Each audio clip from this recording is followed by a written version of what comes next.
Leo 4. A man formally dressed, and a deer with its horns folded. Really strange image. This is, in my mind, an important man standing perhaps with his back to the fire above the mantelpiece. Deer, horns, to show that he's got a trophy. He's showing off. And he's showing off in order to claim the esteem he needs from the community. So you can see how this is a degree of wisdom that can be corrupted really easily into pride. Prideful sense of self-importance. This is not the essence of the degree here. There's something else. What we have to understand is that certain of the qualities that we find unacceptable, such as pride, are actually distortions of a principle which is acceptable. Now, in the case of pride, if you express pride in the way of light, then it is dignity.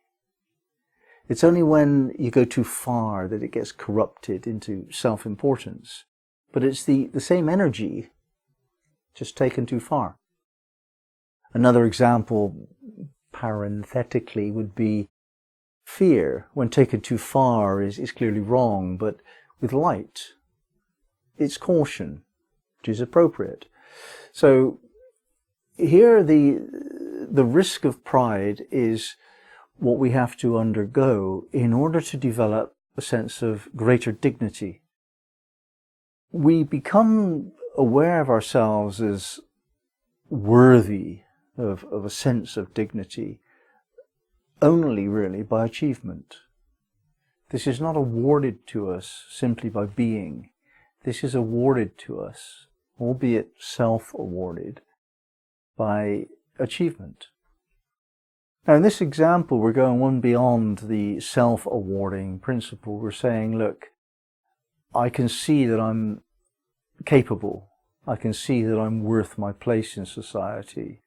And I actually feel a little bit under-recognized. People don't notice what I can do. And I want to do that. I want to serve the community by doing that. But I also want to be recognized as a person who can do that for my sense of dignity. So we claim it, we show what we can do. And as long as this is done in an appropriate way, in keeping with what is expected, what is normal, it seems healthy enough. If it's done in a show-off kind of way, then that's what you're doing, you're showing off. You're saying, I'm better than you. That's not what we're discussing here. What we're saying here is that I'm better than you think I am. Now, that is worth doing. All of us have been brought up by parents who didn't quite get it right. And one of the most damaging aspects of bad parenting is that our parents treat us like children.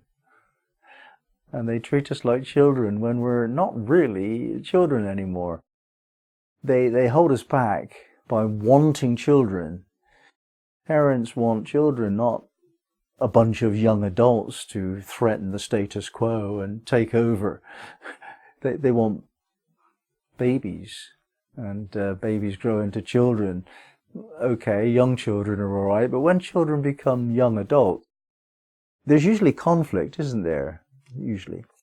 At the age of 18, it's quite normal for the child and the parents to have power contest.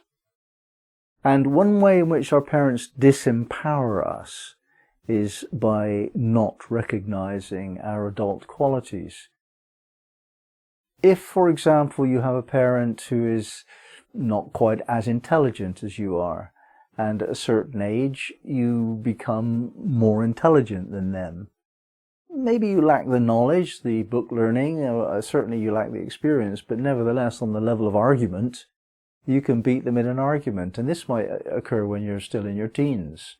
And the parent has this sense of pride, probably, doesn't want to be disempowered by his children, so he or she gets in first and disempowers the child by failing to recognize their abilities.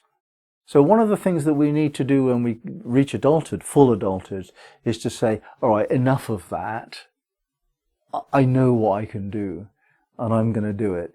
And we get our certificates and our awards and our pats on the head, and we come to a sense of actual self-validation. And that's the first stage. But it's not really enough. We need to also win the approval of society, become validated by society, so that particularly our parents, but everyone generally, can see that they need to take us a little bit more seriously. You know, I'm this, I can do that, I get this amount of income.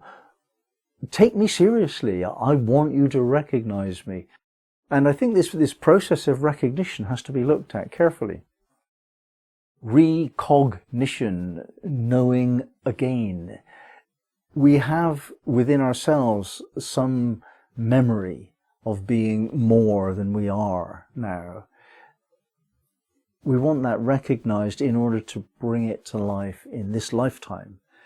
What we've brought forward before we were incarnated here is profound and vast and wise. But here we're born into the body of a baby, and we only in adulthood gain any sense of the past glories that we had before this incarnation. And that awakening of our potential into an actualized expression requires recognition. Certainly it requires self-recognition. Probably it requires recognition of the community. It's very hard indeed for one to claim something that the community denies. The power of the community is pretty strong. Hard to go against. But if the community will recognize you and you recognize yourself, then what previously was only potential can now become actualized. That's what we're doing here on Earth. We're trying to actualize our potential.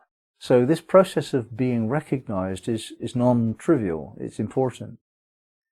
If you need to show off in order to get some recognition, it's a little bit graceless, inelegant, but it's probably better than hiding your light under a bushel indefinitely.